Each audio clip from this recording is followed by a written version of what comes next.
Welcome to the intersection of technology, cybersecurity, and society. Welcome to ITSP Magazine. You're listening to a new The Hacker Factory podcast with hacker maker Phillip Wylie. You're about to discover what the role of a professional hacker entails, the different specializations it holds, and what it takes to learn and become one. Enjoy the conversation as Phillip and guests unveil the secrets of professional hacking, a mysterious, intriguing, and often misunderstood occupation. Knowledge is power, now more than ever. BugCrowd's award-winning platform combines actionable contextual intelligence with the skill and experience of the world's most elite hackers to help leading organizations identify and fix vulnerabilities, protect customers, and make the digitally connected world a safer place. Learn more at bugcrowd.com.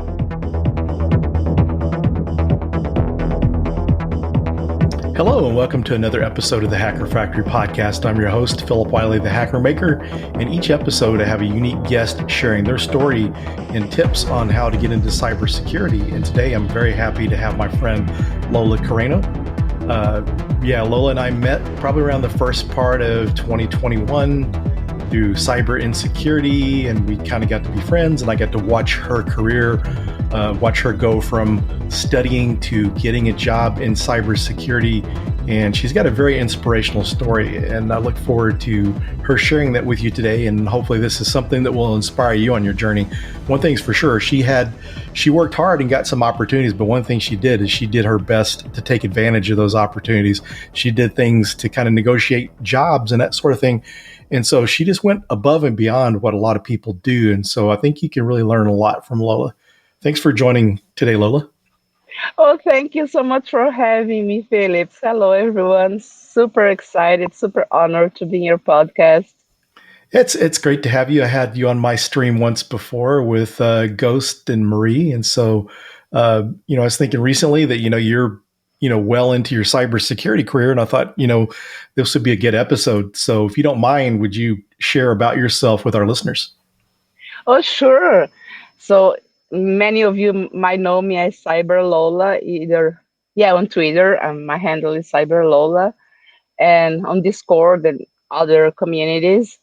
But right now, I'm a cybersecurity engineer at INE, which many of you probably know. It's a training platform for cybersecurity, IT, cloud, and others. And I love my job. Trying to do my best.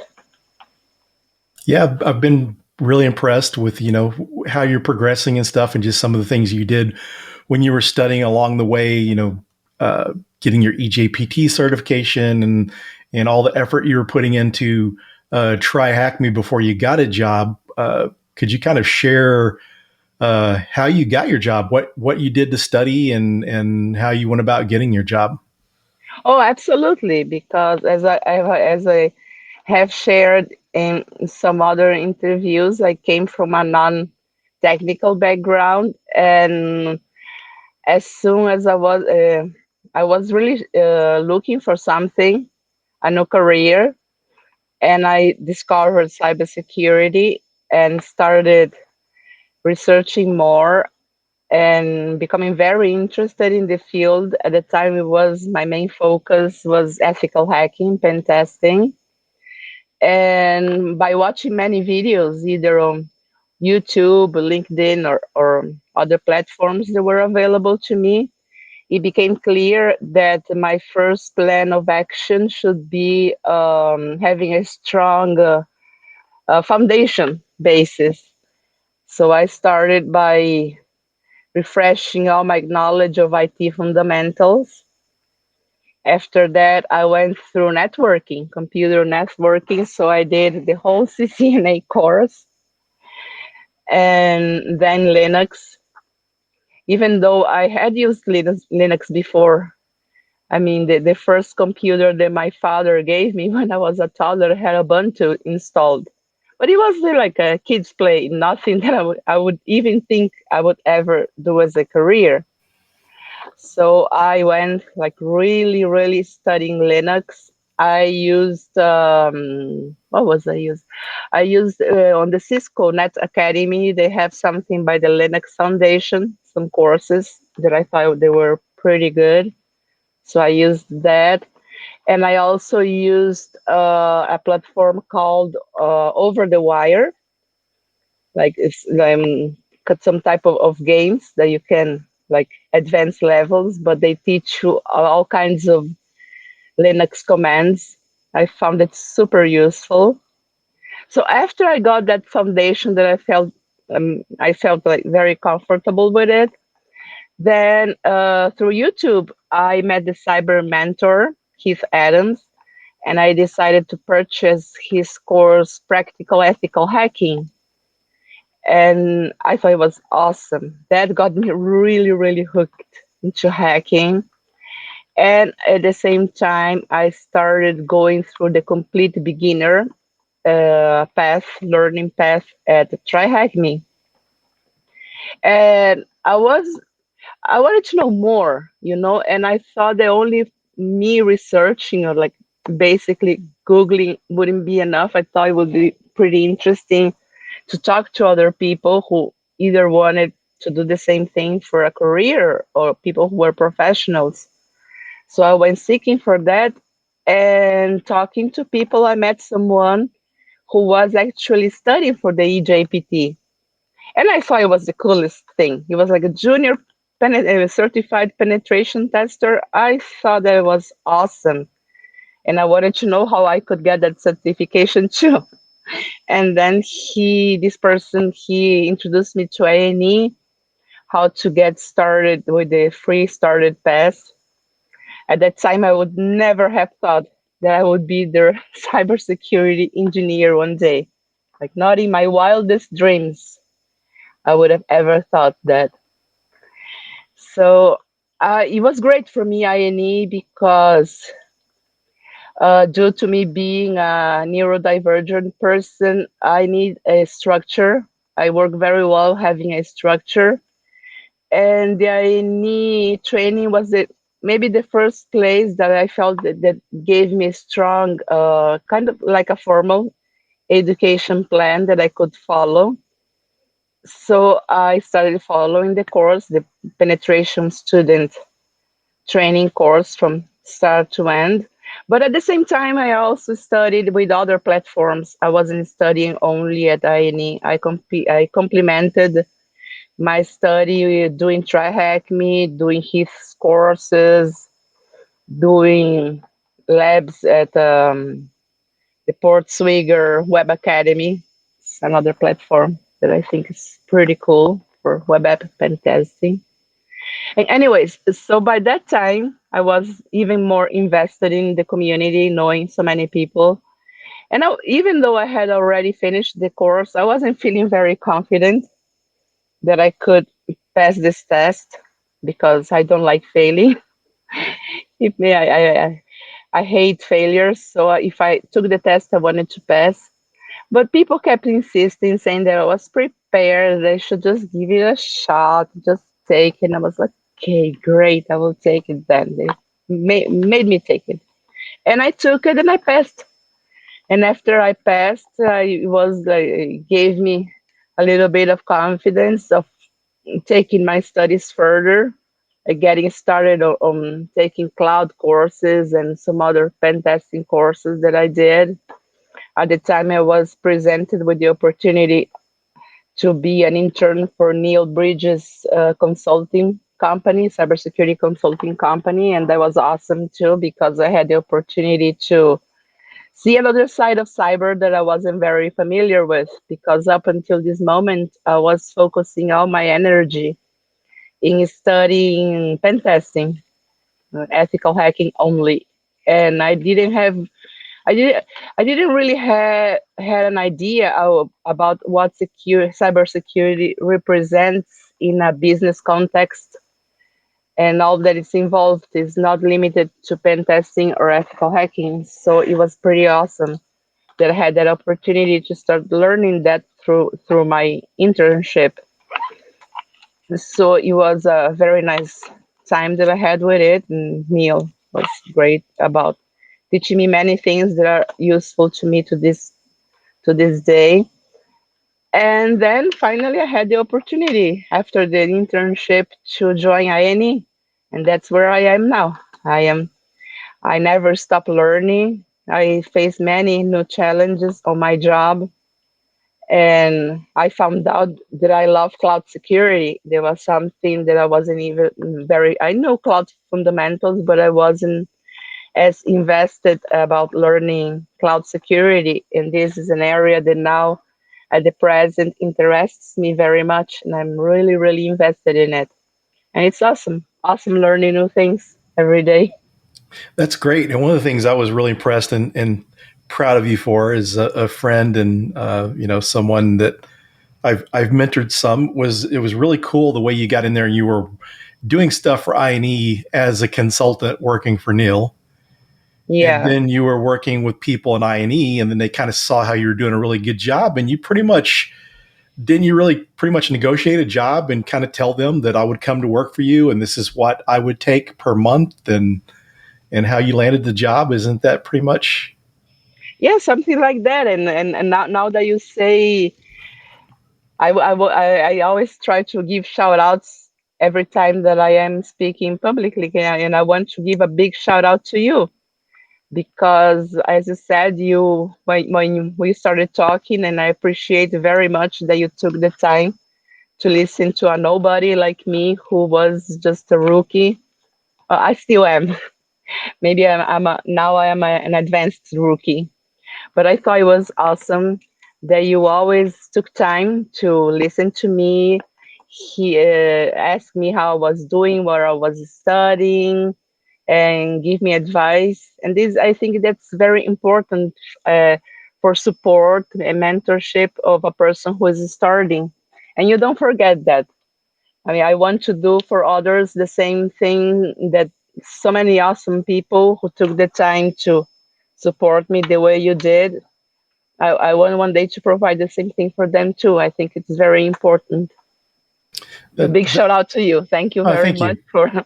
Well, you did a good job and you worked hard. I mean, just like going back to getting the job, a lot of people would have worked in that internship and they would have just continued on until whatever was done at INE that needed to be done, still kind of working through that internship. A lot of people would have taken the initiative to ask for a job. And that's one of the things you did. You Well, could. yeah, because it was a company that I believed in, and a Mhm. company that I was involved as a student. And then later, I got the opportunity to do, as part of my internship, to work a little bit with them. So it was kind of a continuation. I consider myself lucky that I had the chance to be educated and then work at the same company. I Yeah. mean, Well, not only are you, you know, their employee, you're a student success story. You were using their content. So, I mean, that's the kind of uh, things that training companies love. You were able to get a job and they thought highly enough of your skills to hire you after you got in there and proved yourself. So that's awesome. well, yes. I mean, I remember the first time after I had joined that I was introduced to all my coworkers in the meetings that we have with our CEO, and our CEO asked me to introduce myself, tell them about my education, where I had picked my cybersecurity skills. And when I said INE, everyone was surprised. I was like, yes, I picked. Of course, I did. I said I've studied using many, many platforms, but I believe that what really gave me a formal and structured education was INE. I love it. And people were like, oh, wow. So, yeah, it's a company that I believe in that has kind of been in my life since pretty much the start of my career. And as I said, as I was telling how I started, not in my wildest dreams, I would think that I would work on it. And it's been awesome. Super thankful. Yeah, you've done great, and like I said, that's a student success story for them. It's really been great. They've really seem to have treated you well, and I see, because of your social media presence, that they get you involved with stuff, and I see you get out there more and more, seeing you on podcasts and streams. So that's really, really awesome and great to see. Yeah, it would be great if I actually learn how to speak a little better publicly. It just That takes is the practice. that is the area everyone I have been asked in during streams and podcast interviews what technical areas I struggle at. And I don't know if people seem surprised to say I don't feel I struggle in any technical area because yes, I have a lifetime worth of skills that I need to learn and probably will not never have enough time. But if I want a new technical skill to learn, I will extremely obsess over it and will do it over and over and over. And I know that I will assimilate it. But my communication issues due to my neurodivergent problem is something that I have struggled since childhood, early childhood. And it has been a lifetime struggle to overcome. And but now I see the very first times that I spoke publicly, and now maybe I got a little better.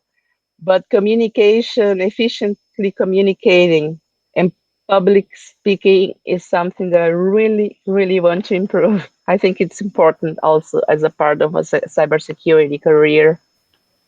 Well, I think you've done a great job, and I've kind of seen how you've improved since, because I remember when Neil was interviewing the interns. I remember your interview, and you've improved so much since then. But a lot of that takes practice, and you're getting the practice, and you continue that will get better. So I mean, I think you have to give yourself a big kudos for that.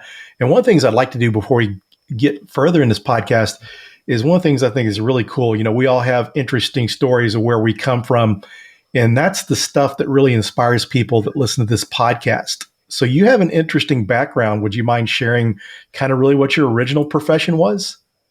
My original profession started when I was 3 years old. That was when I started studying classical ballet and music. And I just kept doing it. Same as the way that now I obsess with learning cybersecurity technical skills. Yeah, I really felt very attracted to ballet and music, and I just obsessed in learning it. And after I graduated high school, I became a professional, and I kept doing it for many years until a certain day I had a very bad car accident.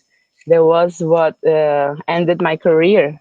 If it wasn't for that car accident, I would still be doing ballet, I am sure.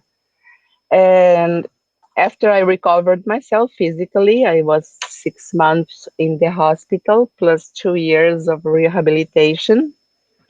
I just left the country that I was living in, and I went to live in three other different countries only to find myself because it was a very hard period, not only mentally, emotionally speaking. It was very hard because I didn't have a purpose in life anymore. I didn't have anything to obsess anymore.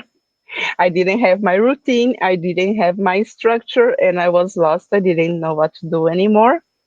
So I went through this process. At the time, I met someone who was very supportive, met me at the lowest point of my life, and I ended up marrying this person. And that's why currently I'm in Tokyo, Japan. Have been here for 8 years. Um, and after I married my husband and I came here to Tokyo, it was not only a different country, but it was a different financial situation that I kind of was not used to, and I had to get a job because here we need to be both working. But I didn't know how to do anything else. My ballet had been my life since I was 3 years old. So I didn't know how to do anything else, and I just got a simple job, 8 to 5, like doing industrial machine maintenance, supervising and entry data entry in the computer. I did many things. It was boring. It didn't have I didn't have any chance of career growth. It was not something very interesting that demanded my obsession. So I spent years doing that. And I remember one day I shared with my husband that no, I don't want to be doing this the rest of my life. I need something to wake up to every morning and feel that I'm doing something, like the same satisfaction I got with ballet. And he immediately said, "You seem very happy every time that you are playing the computer, being online. Why don't you try to do something in the computer?" And since he always been by my side, I listened to what he says. So that's what I did. I researched something online, and that's what where I was introduced to it was a video, something along the lines of that you can do ethical hacking and get paid for it. And I had no idea. Of course, I had seen something in films, and but I was not sure if that was really a thing or only a work of fiction. I didn't know.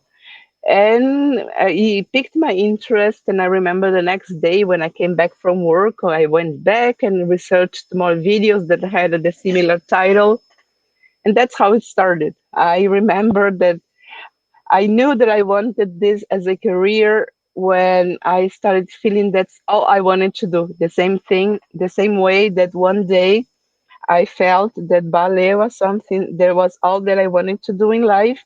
I had the same feeling. That's what I want to do. I want to make cybersecurity my career. And that has been a while ago, and I still feel the same way. That's got to be great because I know that's got to feel good to find something to replace that in your life. And one of the good things about things like career when it comes to computers, using your mind opposed to the physical, it is just so much easier to maintain that because it's being a power lifter and former pro wrestler, those aren't things that you can keep up forever. The physical stuff you kind of get to where your balance is not as good, your strength is not as good when you get old. So at least the good thing about what you're doing now, you can do this for many years. So that's a good That's thing. right. I mean, I was an artist and I used my body, but you are an athlete. You use your body too, so we have that in common. So you understand what I'm saying. Yeah, and it's kind of hard to give up those things, but it's really good that you found something you're passionate about, and I'm sure it's going to have made your life a lot better that you have that to look forward to, something to be excited about. Oh yes, absolutely. I love it. I love everything about it. Not only that I have always interesting new things to learn, I can feel accomplished because I do things that make a difference in the company that I work at. I love this part too, besides my personal career growth. And I love all the wonderful, beautiful people that I have met in the cybersecurity community, who has been, everyone has been very amazing. So yeah, that's really really awesome. And one of the things I wanted to ask you, so you've been there and done that. You've studied, and one of the things that's very impressive is that you were the jobs you had to work, so you didn't have a lot of extra money to spend on stuff. So you were smart about picking free and low cost resources to learn. So one of the things out there to let people listening is you don't have to be rich. You don't have to have a lot of money to get into this. If you, No, don't do yeah, that. Don't yeah. spend, uh, because that's the thing. If you sometimes you think you love something, and then you pay a very expensive course or a boot camp, and then you get a little bit far on your studies and you find that you don't love it as much as you think you did. So don't do that. I think we live in days that we have amazing resources. They're either free or very affordable. Yes, and you're very right. I was in a very broke stage of my life when I started cybersecurity career, and no, it was no such thing as me wanting to do this for the money. That never crossed my mind. It was something about being having an ambitious personality. But yes, I did not have any lots of money to be investing in expensive courses. Absolutely, you can do that. You can register for the free pass that I need. It didn't cost me anything. I paid $200 for the EJPT voucher. And you go take his the Cyber Mentor course. Is I believe is at $29.95. So it's like maybe once a week you don't go out. There you go. You have the money. You have an amazing course that's gonna give you a wonderful basis. If you are interested in ethical hacking, yes, there's so many. The Port Swigger Academy is an awesome resource and it's for free. The Web Application Academy. You have Pentester Lab that also has a very affordable monthly subscription that you can train in hands-on labs. It's amazing. You have Over the Wire Yeah. to learn Linux. That's free. Didn't cost a cent. Let me see other things that try hack me. It's $10 a month. The subscription, and you have all kinds of exercises and labs, and it's very fun the way that they have that platform. It's great and it's very affordable. So there are so many options. You don't need to go paying $7,000 for a science course if you are getting started. I mean, learn your basics, your fundamentals, progress in your studies. Absolutely possible to be done either for free or for an affordable price. And then you network, you connect to people. Hopefully, through those connections, you can get a job. And if your job pays for a $7,000 course or an offensive security, also four-figure certification, then awesome. Let your company invest in your education. But until then, there is no reason that I can think of that you need to invest great amounts of money for learning cyber. No need to. That's some great advice there. So we're getting down towards the end of the show. Is there anything you'd like to share or any shout outs you'd like to give before we end? Shout outs. Yes, I have many shout outs. I will Okay. repeat my shout out to you, Philip. Thank you so much for always believing in me, always supporting me, always being awesome. Not not even before we became friends, you were an awesome mentor, a person that I could come with, and no matter how stupid my question was, you always answer it happily and helpfully, and I will always appreciate that. I want to give a shout out to Neil Bridges, awesome boss, mentor, advisor, and also, same as you, essential part of my cybersecurity career. And I want to give a shout out to Jack Scott, awesome friend, always supporting me all the time. She's awesome. Love her, Jax. And all the INE team that has welcomed me and supported me. It's so good, to have, now that I am a professional and I have a job, I am lucky to be in a company that values me every day, encourages me, makes me feel that what I am doing it's important and publicly recognizes me. So I wish I could just tell you all the names that I have in my head of all these beautiful people who are my coworkers that I interact every day. It's Jamie, Ashley, Catherine, Gabrielle, and etc. etc. And I'm so Crystal. Shout out to all of them, beautiful people. Thank you very much. Love them all. That's awesome.